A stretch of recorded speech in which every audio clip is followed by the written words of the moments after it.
presentation, brought to you by myself, is the Nissan 370Z Nismo. Brought to you by myself.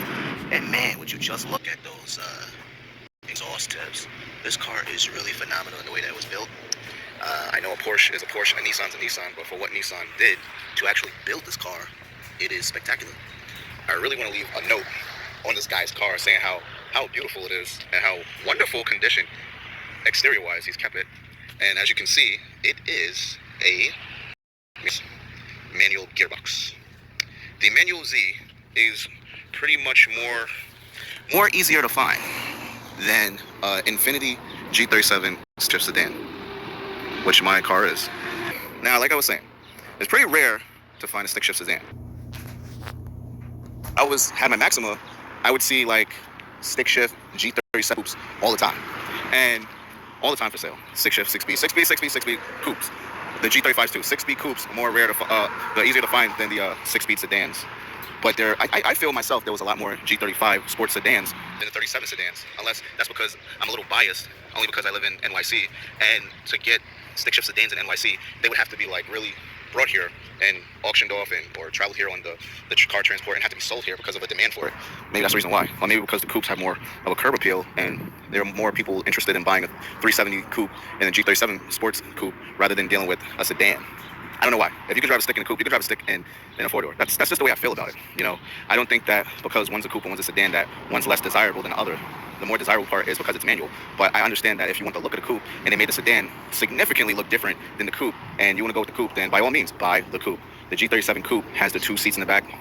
The 370 is only a 2-seater. Maybe that's the reason why there's more G37 6-speed coupes than the sedan lineup, is because of that rear bench. That rear bench and the possibility to actually have, maybe 3 in the car. 3 adults. One will have to sit sideways in the back, I would assume. But, nonetheless, everybody's trying to get their hands on a used one. And to get a used one for a pretty good price that's at a dealer, or if it's pre-owned, it's kind of hard to get a good deal. Because if it's at a dealer, the markup for the G37 coupe,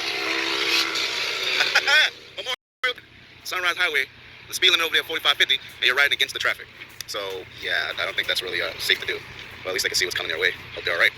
Now, the 370 and the 350Z have wide staggered wheels. I mean, look at the rear and look at the front. If you can just see the difference in the offset and the reason why there are rear haunches like this, where, other coupes, it's like you kind of can't tell. You think they're all the same wheel size. Let me give you an example. For the example I'll be using my car. Like, my car has staggered wheel setup.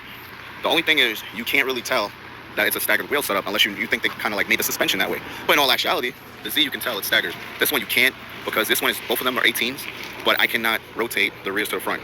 Trust me, I had good tires on the back. I wanted to rotate at least one to a steering wheel, and there's the hub, the center of the wheel would not fit the hub. It's not gonna work. You can't push it on there. It's made to be staggered. So even though the tire size itself is staggered with 2 45s in the rear and 2 25s in the front, it's made to be staggered for that specific reason of, like, I guess, sport feel, sport suspension, sport handling, all that. Whereas with the 370Z, you can kind of tell that it's staggered.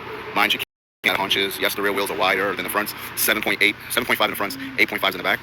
So it's the geometry of how they built the car. I mean, look at it. They didn't put no flared fenders on this. They didn't put no, 10-inch wide wheels on the back and with some haunches on it. So that's the reason why you can't tell that it's a staggered wheel setup. Yeah. But nonetheless, if you're looking for a 370Z, you probably would like to check with all your dealers first before you contact someone who's selling it on their own. And the reason why I say this is because with the dealer markup for this car, since it's still desirable, you can talk them down and get incentives and allowances, time of year and stuff like that.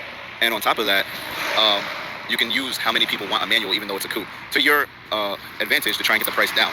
With somebody who's selling the car on their own, what they're gonna do is they're not budging on their price. If anything, they're gonna try to talk up the price and tell you either you want this car today or it's going tomorrow, somebody else is gonna buy it. So that's the reason why you should really go to the dealer first and try to get something that's been looked over, has a service history, that you can run a clean Carfax on it, make sure it wasn't in secret accidents, or it has like a secret salvage title if it's not stolen, and retitled and rebranded that it's not stolen, and then you won't even get to register it. Try your best to get it from a dealer.